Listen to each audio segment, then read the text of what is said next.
السلام علیکم جی، سلامونا پخیرونا، کیا حال ہے آپ سب کا؟ ٹھیک ٹھاک، خیر خیریت۔ آج پھر آپ لوگوں سے ملاقات ہو رہی ہے ایک لمبے عرصے کے بعد۔ یہ اتنے دن میں کہاں غائب تھی؟ تو جی میں گئی تھی پشاور اپنی امی سے ملنے کے لیے، بھائی بھابھی اور بچوں سے ملنے کے لیے، اور وہاں پہ میں نے جی تقریباً 6 دن گزارے۔ یہ 6 دن ایسے تھے نا کہ پتہ ہی نہیں چل رہا تھا کہ جی کب صبح ہو رہی ہے اور کب شام، اور مجھے ایسے لگ رہا تھا کہ جیسے میں نے آنکھیں بند کی ہیں اور جب آنکھیں کھولی ہیں تو 6 دن گزرے تھے اور مجھے واپس لاہور آنا پڑا۔ مطلب میری جو چھٹیاں تھیں نا وہ اتنی جلدی گزری ہیں۔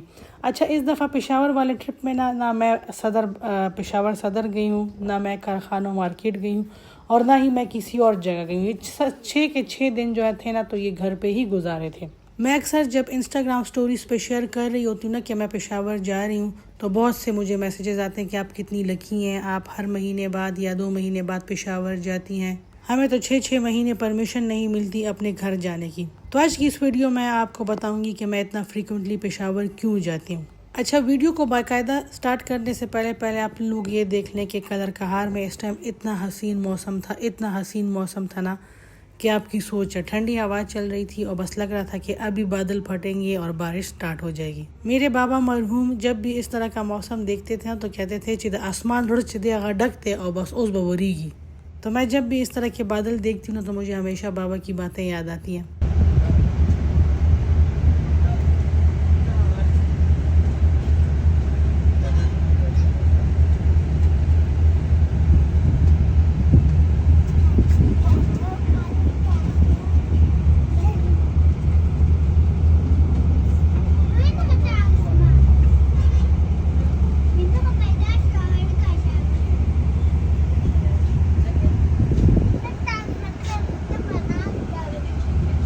ہماری بس روانہ ہوئی تھی صبح 8 بجے لاہور سے پشاور کے لیے۔ جب لاہور سے پشاور بس جاتی ہے تو 2 جگہ سٹاپ کرتی ہے، ایک قدر کہار میں اور دوسری رشکئی مردان میں۔ رشکئی مردان میں یہ ہوتا ہے کہ جو لوگ لاہور سے نوشہرہ یا مردان آتے ہیں وہ یہاں پہ اتر جاتے ہیں، اور جو لوگ مردان سے یا نوشہرہ سے پشاور جاتے ہیں ان کو یہاں سے پک کر لیتے ہیں۔ ٹیکنیکلی ہمارے بس نے 2:30 بجے پہنچنا تھا، 8 بجے روانہ ہوئی تھی، 6.5 گھنٹے کا سفر ہے تو 2:30 بجے ہمیں پشاور پہنچنا تھا۔ گھر والوں کو بھی میں نے یہ بتایا تھا کہ آپ 2:15 بجے اڈے پہ آ جائیں، اور پتہ نہیں کیا وجہ تھی کہ ہماری بس جو تھی نا تو وہ 1:45 بجے پہنچی ہے، اور جی ساری بس خالی ہو چکی ہے، سارے لوگ جا چکے ہیں اور میں ابھی یہاں پہ کر رہی ہوں انتظار۔ اچھا، جو یہ بھرا ہوا توڑا آپ نے دیکھا ہے نا تو اس میں سب پشاور والوں کے آرڈرز جمع تھے، اور وہ سارے آرڈرز جو تھی تو وہ میں اپنے ساتھ لے کر آئی تھی کہ یہاں پہ جی میرا رائڈر جو ہوگا تو وہ گھر سے آ کے ان کو پک کر کے ان کو ڈیلیور کر دے گا۔ اللہ کر کے جی 2:30 بجے جو ڈرائیور چاچا تھے وہ میرے پیچھے آئے مجھے پک کرنے کے لیے، اور یہ اب سامان جو ہے تو ان کو گاڑی میں رکھ رہے ہیں۔ گھر پہ بھابھی، بچے اور امی انتظار کر رہے تھے کہ جلدی سے آؤ تاکہ ہم لوگ دوپہر کا کھانا کھا لیں۔ مجھے بتایا گیا کہ جی رنگ روڈ بھی بند ہے، مین جی ٹی روڈ بھی بند ہے، تو ہم لوگ درمیان خیبر بازار سے ہوتے ہوئے جائیں گے ٹورڈز حیات آباد، اور اس ٹائم جی ہم لوگ خیبر بازار سے گزر رہے ہیں۔ اس بازار میں میرے خیال میں شاید میں بچپن میں آئی ہوں گی، تقریباً کوئی 20-25 سال بعد میں یہ بازار سارے دیکھ رہی ہوں۔ زما ضرور چکلا وادو مونگپلیو پتاسی اگشتو دا پارم خیبر بازار تراغلیو۔ اچھا، لاسٹ ہم لوگ آئے تھے میری شادی پہ اور اس کے بعد میرے بھائی کی شادی کے لیے مونگپلی اور پتاسے خریدنے کے لیے، اس کے بعد ہم میں سے کوئی بھی خیبر بازار نہیں آیا۔ اچھا، تو آئیں آپ کو بتاتی ہوں کہ میں اتنا فریکوینٹلی پشاور کیوں جاتی ہوں۔ قصہ کچھ یوں ہے کہ میرے بابا جو تھے تو وہ بہت سخت بیمار تھے، یہ بات ہے جی 2012 سے لے کے 2016 تک، یہ 4 سال جو تھے تو میرے بابا بیڈ ریڈن تھے، مطلب ان کو پارکنسنس تھا، اور وہ ہر وقت مجھے کہتے تھے کہ مریم تم کب آؤ گی، اور میں یہی کہتی تھی نا کہ بابا عید پہ آئیں گے، ابھی فلانا فنکشن آنے والا ہے نا 2-3 مہینے بعد تو اس پہ آئیں گے۔ مطلب مجھے یہ لگتا تھا نا کہ بس خیر ہے، مطلب جب آپ کے والدین زندہ ہوتے ہیں نا تو آپ کو لگتا ہے کہ بس ان کو تو کچھ بھی نہیں ہوگا، نہ آپ سوچ سکتے ہیں کہ ہائی شاید آج یہ ہیں اور کل نہ ہو۔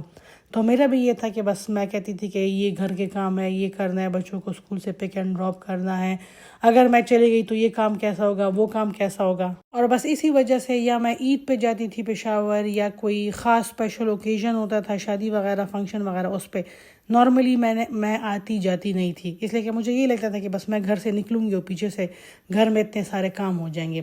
کرتے کرتے جی اب بابا کی ڈیتھ ہو گئی، اور بابا کی ڈیتھ کے بعد میں کتنے مطلب مہینے اسی اس میں تھی، ٹراما میں تھی کہ دیکھو بابا مجھے بلاتے تھے کہ تم آؤ، اور میں ان کو یہی کہتی تھی کہ نہیں بابا ابھی، اور نہیں بابا عید پہ، اور نہیں بابا وہ فلانا فنکشن آئے گا تو اس پہ۔ بابا کی ڈیتھ کے بعد امی کی طبیعت اکثر خراب رہنے لگی۔ وہ 2019 میں حج پہ گئیں، اور حج جیسے ہی گئیں تو 2 دن بعد میری خالہ کی مجھے کال آتی ہے اور مجھے کہتی ہے کہ تمہاری امی اس طرح مطلب وہ جو نقشہ بیان کر رہی تھی نا، تو وہ ایسا لگ رہا تھا کہ کسی ریٹارڈڈ یا پاگل عورت کا نقشہ بیان کر رہی ہے جو کہ اپنے سینسز میں ہی نہیں ہے۔ میں خالہ کی باتیں سن رہی تھی اور سوچ رہی تھی کہ یہ خالہ کس عورت کی بات کر رہی، مطلب امی تو یہاں سے صحیح گئی تھی 2 دن پہلے، اور یہ 2 دن میں اچانک ایسا کیا ہو گیا۔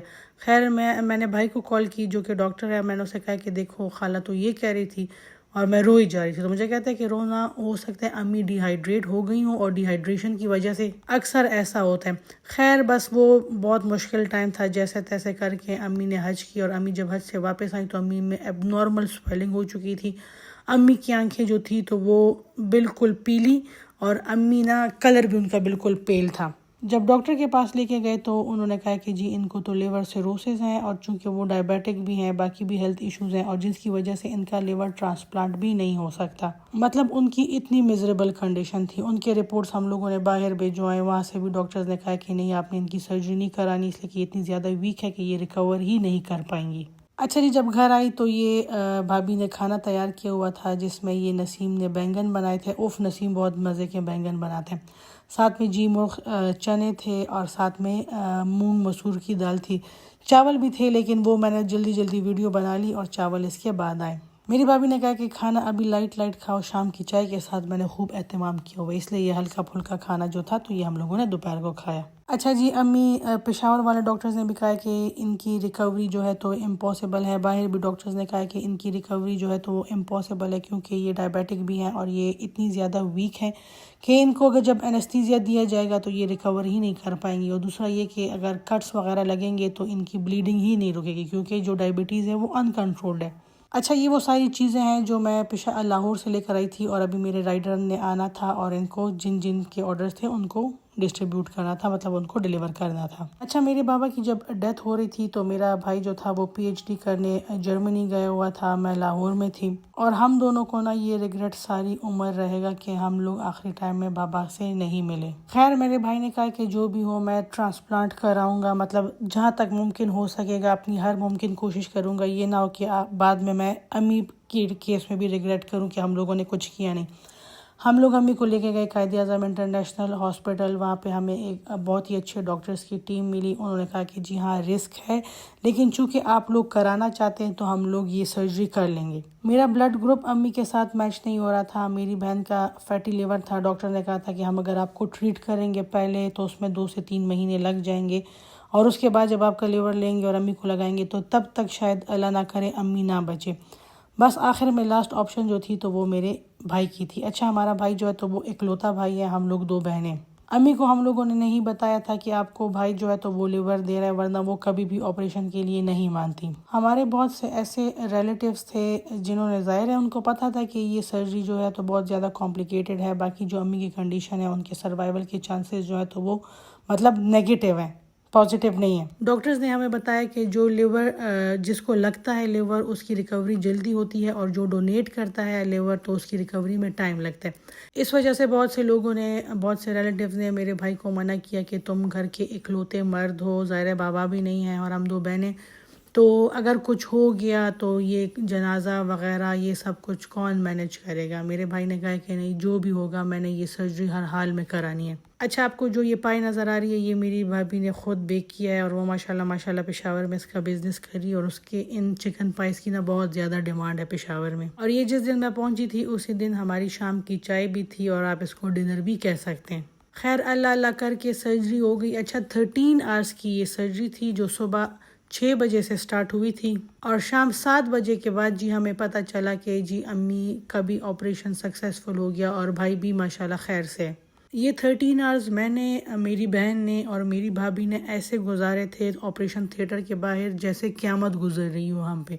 ظاہر ہے ہمارا سب کچھ جو تھا نا تو وہ آپریشن تھیٹر کے اندر تھا، ہماری امی اندر تھی، ہمارا اکلوتا بھائی اندر تھا، نہ ہمیں یہ ہوش تھی کہ ہم لوگوں نے کچھ کھایا یا پیا، بس مسلسل دعائیں کرتے جا رہے تھے، وظیفے پڑھتے جا رہے تھے، اور جب 7 بجے ڈاکٹر نے ہمیں بلایا اور کہا کہ آپریشن جو ہے تو وہ سکسیسفل ہو گیا، پیشنٹ جو ہے تو وہ بھی سٹیبل ہے اور جو ڈونر ہے وہ بھی سٹیبل ہے، بس اس کے بعد ہم لوگوں نے نا سکون کا سانس لیا۔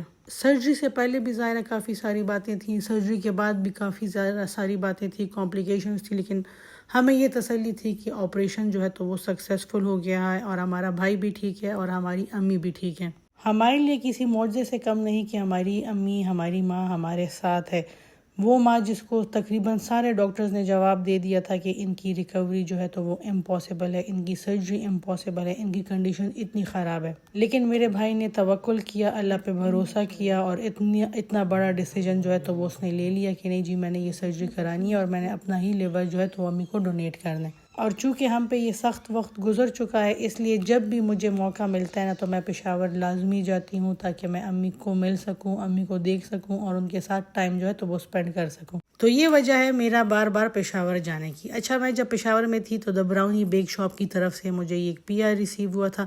اچھا، انہوں نے بہت زیادہ ویٹ کیا تھا میرا پشاور آنے کا، یہ ہر بار مجھ سے پوچھتی تھی کہ آپ پشاور کب آئیں گے، آپ پشاور کب آئیں گے، اور میں ان سے کہتی تھی اس ویکینڈ پہ، نہیں اس ویکینڈ پہ۔ اور انہوں نے جیسے ہی دیکھا کہ جی مریم نے سٹوری لگائی ہوئی ہے کہ وہ پشاور لینڈ کر گئی ہے، تو انہوں نے مجھے نیکسٹ ڈے پہ یہ PR سینڈ کیا تھا جس میں ان کے بہت ہی مزے کے 4 براؤنیز تھے۔ اچھا، ایک تو ان کی پیکیجنگ بہت زیادہ مزے کی تھی اور دوسرا انہوں نے اتنا نیٹنس ان کے کام میں بہت زیادہ تھی۔ اب میں جب اس باکس کو کھولوں گی تو آپ دیکھیں گے کہ انہوں نے کتنے پروفیشنل طریقے سے یہ براؤنیز جو ہیں تو وہ ڈیکوریٹ کیے ہوئے ہیں۔ اچھا، ایک پہ لکھا ہوا ہے کہ جی بیسٹ فرینڈز فار ایور، ایک پہ میرا نام لکھا ہوا ہے، تیسرے پہ لکھا ہے سو پراؤڈ آف یو، اور جو 4th ون ہے اس پہ 2 لڑکیاں بیک سائڈ سے بنی ہوئی ہیں جو کہ آپس میں ہاتھ ملا رہی ہیں۔ Millions of Arctic cod leave the Barents Sea and swim south to spawn in these waters. The migration is so old and so reliable that the fish carries its own name, scry, from an ancient Norse word meaning to move forward. The season runs from January to April, and coastal families have planned entire lives around it. For 1,000 years, boats have gone out to meet them. Super soft اور فلیورفل جو تھی، تو یہ انہوں نے مجھے Nutella brownie send کی تھی۔ اگر تو آپ بھی پشاور میں ہیں اور آپ دیکھ رہے ہیں، اچھا یہ جو ہے تو یہ ایونٹس وغیرہ کے ڈیکور بھی کرتے ہیں، برتھ ڈے ڈیکور بھی کرتے ہیں، اگر کوئی منگنی وغیرہ آپ کر رہے ہیں چھوٹے اسکیل پہ تو اس کا ڈیکور بھی یہ لوگ کرتے ہیں۔ دا براؤنی بیک شاپ کے نام سے ان کا انسٹاگرام پیج ہے، اگر آپ کو چاہیے تو آپ وہاں پہ جا کے ان سے کانٹیکٹ کر سکتے ہیں۔ اچھا، یہ پشاور سیریز کی نا فرسٹ ویڈیو تھی، اس کے بعد اب میں اور ویڈیوز جو ہیں تو وہ اپلوڈ کروں گی وہاں پہ، جس طرح کے ہم لوگوں نے دن گزارے، کیا کیا کام کیا، وہ انشاءاللہ نیکسٹ ویڈیو میں جو ہے تو آپ کے ساتھ شیئر کروں گی۔ آج کی ویڈیو کا میرا مین مقصد ان ساری بہنوں کو یہ بتانا جو مجھے جب بھی میں پشاور جاتی ہوں وہ میسج کرتی ہیں کہ آپ کتنی لکی ہیں، آپ اپنے پیرنٹس کے گھر جا رہی ہیں، بھائی بچوں سے ملنے جا رہی ہیں، یا آپ کتنی جلدی جلدی پشاور جاتی ہیں، ہمیں تو اتنی جلدی جانے کی پرمیشن نہیں ہے۔ تو میری پیاری بہنوں، آپ لوگ خفا نہ ہو، ہم لوگ جس قیامت سے گزرے ہیں، میری امی جس قیامت سے گزری ہے، ہم لوگوں نے جو جو سفر کیا ہے، اللہ کرے کہ ایسے دن اللہ دشمن کو بھی نہ دکھائے، آپ سب کو اس طرح کے بیماریوں سے اور جس طرح کا ٹائم ہم نے گزارا ہے نا اس سے محفوظ رکھے، آمین ثم آمین۔ سوشل میڈیا کا یہ نا کہ ہم اس پہ ہر اچھی چیز دکھاتے ہیں اور لوگوں کو لگتا ہے کہ اس بندے کی لائف میں تو کوئی ٹینشن نہیں ہے، یہ تو بڑا خوش ہے، بس جو پرابلمس ہے وہ میری ہی لائف میں چل رہی ہوتی ہیں، حالانکہ ایسا نہیں ہے۔ میں بار بار کہتی ہوں کہ دیکھیں، آپ جب پکچر لیتے ہیں نا تو آپ کہتے نہیں کہ اسمائل یا سے چیز، اور آپ جتنا بھی خفا ہوتے ہیں، غصہ ہوتے ہیں، تو پکچر بناتے وقت آپ لوگ اسمائل کر دیں۔ سیم یہی جی سوشل میڈیا پہ بھی جو ہم لوگ کانٹینٹ کریٹرز ہیں، کانٹینٹ لگاتے ہیں، ویڈیوز لگاتے ہیں، ہمارا بھی یہ کام ہے کہ ہم لوگ آپ کو اپنی لائف میں جو تھوڑا پورے دن میں نا 24 گھنٹوں میں اگر 1 گھنٹہ اچھا گزرا ہوتا ہے نا تو وہ ہم آپ لوگ کے ساتھ شیئر کرتے ہیں تاکہ آپ لوگ بھی ہماری ویڈیوز دیکھ کے انجوائے کریں۔ کوئی ہم لوگ اپنی جو ہم پہ گزر رہی ہوتی ہیں وہ والی چیزیں اپلوڈ نہیں کرتے کہ لوگ کہیں گے کہ زمڑا دا مونگا زان لتنگی ہو دا پہ کہ لخپل ٹپے گئی لگیا دخپل غمون نہ لخیا۔ تو اس وجہ سے ہم لوگ اچھی باتیں کرتے ہیں، اچھی چیزیں آپ لوگ کو دکھاتے ہیں تاکہ آپ لوگ ہماری ویڈیوز کو انجوائے کر سکیں۔ باقی ایک چیز ہمیشہ یاد رکھیں کہ جب بھی آپ کسی کو خوش دیکھیں تو آپ ماشاءاللہ لازمی کہا کرے کہ اللہ تعالیٰ اس کو یہ خوشیاں نصیب کریں۔ پتہ نہیں وہ جو آپ کو خوش نظر آ رہا ہے تو یہ کتنے سالوں کی نا تھکاوٹ اور ہارڈ ورک اور جو ہارڈ شپ کہتے ہیں نا، اس کے بعد اس کو یہ خوشی ملی ہے. جس کو بھی خوش دیکھا کریں تو کہا کرے کہ اللہ اس کو ہمارے کپوری والے جتنے بھی جاز ہیں وہ سارے جو ہیں تو وہ ختم ہو گئے. میں اپنے ساتھ ایکسٹرا نہیں لے کر آئی، مجھے نہیں پتا تھا کہ اتنا اچھا رسپانس ملے گا. اب جی جن کو بھی یہ کپوری ملیں گے وہ اس میں ملیں گے، کنٹینر میں ملیں گے.